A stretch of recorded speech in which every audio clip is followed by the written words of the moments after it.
everybody and welcome back to the channel. I'm really excited today. I'm going to do a paint pour again. It's going to be a Dutch pour. This time I went like a mad scientist and I tried to understand how Dutch pours work, everything all about them, and then I made my own Dutch pour recipe.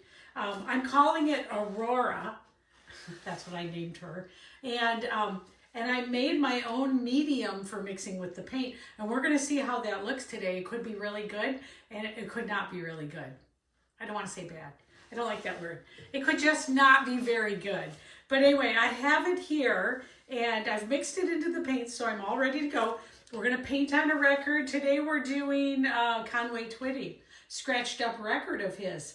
Got it at a garage sale for $1/4, so it makes perfect practice. Okay, so I have that. And then I made my own, this is my own pillow paint. Because same thing, it's like you can't control it. So I thought, what if I make it? So, mad scientist Jane. We're going to try it. Like I said, it could go really bad. You're going to want to stay tuned to see how this turns out. Because who knows? All right, so let's get underway here.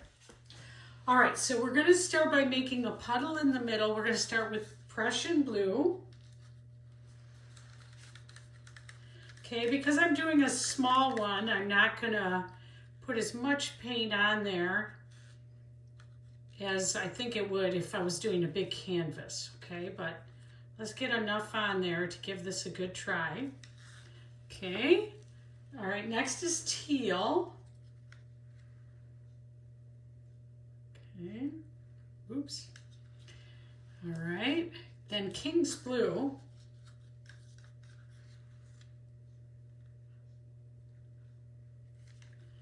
All right, and then we're going to do abalone.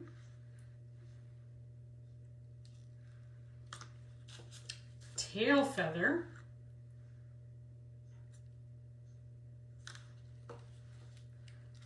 And pearl green.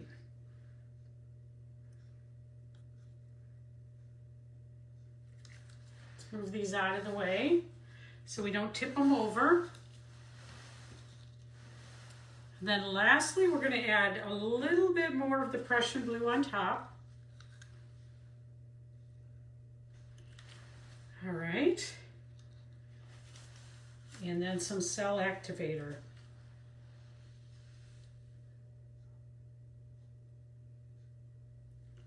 All right, here we go. Say a prayer.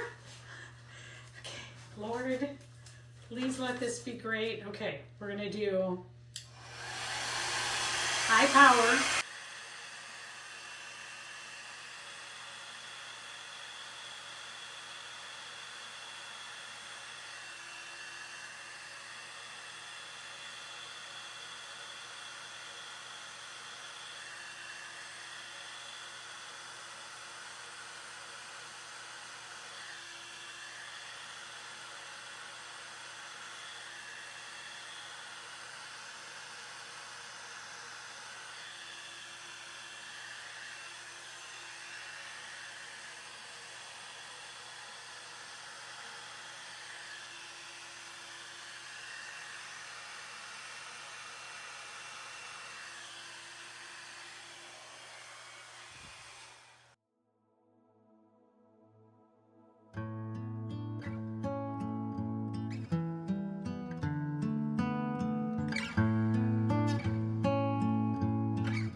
Interesting. It's very interesting, and of course you wonder what is the issue. Is it the my own pillow paint, which I'm guessing it is my own pillow paint.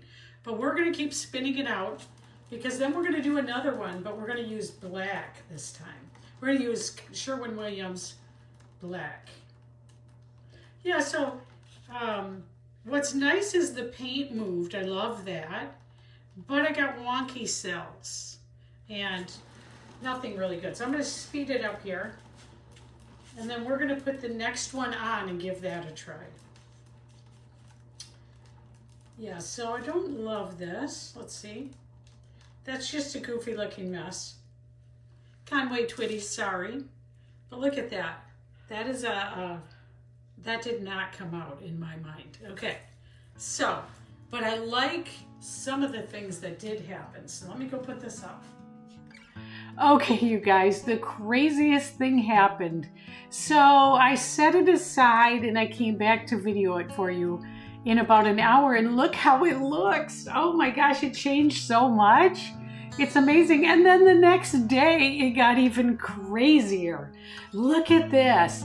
The pillow paint dropped to almost transparent, which is crazy. And it kept all the lacing, and it looks amazing. You know what I'm gonna do? I'm gonna resin this. I bet it will look out of this world. Look at that, you can still see the label. How absolutely cool did that turn out? I am just amazed. So my paint, pillow paint, terrible, but it made this. How cool.